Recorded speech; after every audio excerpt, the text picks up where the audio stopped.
بسم اللہ الرحمن الرحیم۔ شروع اللہ کے نام سے جو رحمان و رحیم ہے۔ آج جس موضوع کے بارے میں ہم گفتگو کریں گے وہ ہے اصفہان کے بگڑے ہوئے شہزادے۔ مجلسی اول اصفہان شہر کے عظیم القدر عالم دین تھے۔ اس وقت اصفہان میں طوائف الملوکی کا راج تھا۔ وزیروں امیروں کے لڑکے لوگوں کو تنگ کرتے تھے اور انہیں اذیتیں دیتے تھے۔ ایک رات بگڑے شہزادوں کے گروپ لیڈر نے ایک راہ چلتے مومن کو بلا کر کہا، ہم آج رات تیرے ہاں مہمان ہوں گے، اس کے لیے تمہاری کیا رائے ہے؟ اس مومن نے سوچا میں انہیں نفی میں جواب دیتا ہوں تو یہ مجھے اذیتیں دیں گے، اور اگر میں اس بات میں جواب دیتا ہوں تو یہ ساری رات میرے گھر میں موسیقی کی محفل برپا کریں گے اور بدماشیاں کریں گے۔ آخر کار مرتا کیا نہ کرتا، اس کے تحت اسے ہاں کرنی پڑی۔ انہیں ہاں کرنے کے بعد وہ مومن سیدھا مجلسی اول کے پاس گیا اور اس نے ان کے سامنے اپنا مسئلہ پیش کیا اور ان سے رہنمائی طلب کی۔ مجلسی اول نے کچھ دیر تک سوچ بچار کرنے کے بعد کہا، کوئی حرج نہیں، انہیں آنے دو، ہم بھی آج رات تمہارے ہاں مہمان ہوں گے۔ سورج غروب ہوتے ہی مجلسی اول اس مومن کے گھر پہنچ گئے اور بگڑے شہزادوں کا انتظار کرنے لگے۔ کچھ دیر بعد بگڑے شہزادے وہاں آئے تو انہوں نے مجلسی کو وہاں موجود پایا۔ انہیں دیکھ کر ان کے موڈ بگڑ گئے۔ پھر انہوں نے سوچا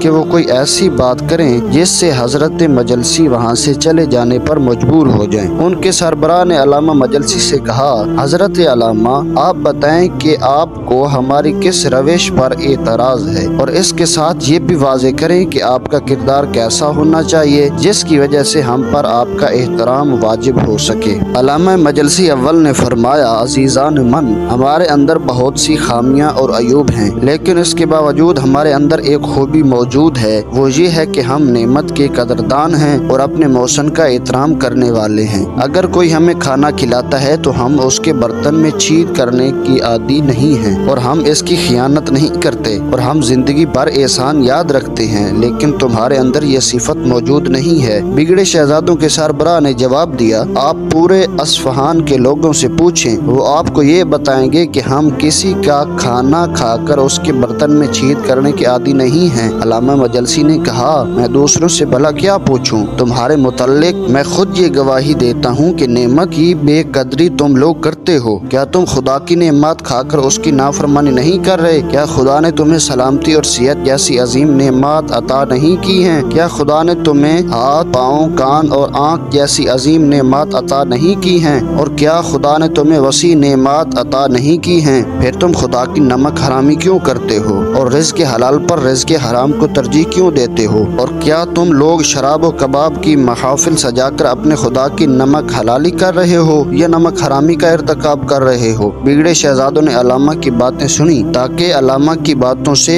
ان لوگوں کو صحیح راستے کی طرف رہنمائی کریں۔ جب ظالم بادشاہ کو معلوم ہوا کہ دانیال لوگوں کو اس کی اطاعت سے منحرف کر کے خدا کی اطاعت کی دعوت دینے میں مصروف ہیں تو اس نے ان کی گرفتاری کا حکم جاری کر دیا۔ اس کے حکم کے تحت حضرت دانیال کو جا بجو اعلان کر کے اس کے سامنے پیش کیا گیا۔ بخت نصر نے حکم دیا کہ انہیں ایک تاریک اور گہرے کنویں میں ڈال دیا جائے۔ ظالم نے اسی حکم پر قناعت نہ کی بلکہ اس نے حکم دیا کہ ایک بھوکی شیرنی کو بھی اس کنویں میں ڈال دیا جائے۔ چنانچہ ایک بھوکی شیرنی کو بھی اس کنویں میں پھینک دیا گیا۔ اگر دانیال کی جگہ کوئی کمزور عقیدہ والا شخص ہوتا تو اس کے ہاتھ پاؤں پھول جاتے، لیکن دانیال نے شیرنی کی کوئی پرواہ نہ کی، کیونکہ وہ جانتے تھے کہ اصل قوت کا منبع و مصدر خداوند عالم کی ذات ہے۔ اگر خدا نے اسے ان کے پھاڑ کھانے کا حکم دیا تو انہیں اس کے ہاتھ کوئی نہیں بچا سکتا، اور اگر خدا نے اس کے پھاڑنے کا حکم نہ دیا تو وہ انہیں کچھ بھی نہیں کہے گی۔ شیرنی کے کنویں میں جانے کے بعد دنیا نے یہ عجیب منظر دیکھا کہ شیرنی مٹی چاٹنے لگی اور دانیال اس کا دودھ پینے لگے۔ اللہ نے اس زمانے کے ایک نبی کو حکم دیا کہ جاؤ اور دانیال کو جا کر کھانا کھلاؤ۔ جب وہ نبی کھانا لے کر کنویں کے منڈیر پر پہنچا تو انہوں نے دیکھا کہ کنویں میں قید رہ کر بھی دانیال بے حد خوش اور مطمئن تھے۔ جب نبی علیہ السلام نے یہ منظر دیکھا تو انہوں نے بے ساختہ کہا کہ جس کا ترجمہ کچھ اس طرح ہے کہ تمام تعریفیں اس خدا کے لیے ہیں جو اپنے ذکر کرنے والوں کو فراموش نہیں کرتا۔ اگر ہماری ویڈیو اچھی لگی ہو تو چینل کو سبسکرائب کر دیں اور بیل آئیکن کے بٹن کو دبا دیں تاکہ ہر نئی آنے والی ویڈیو آپ تک پہنچتی رہے۔ شکریہ۔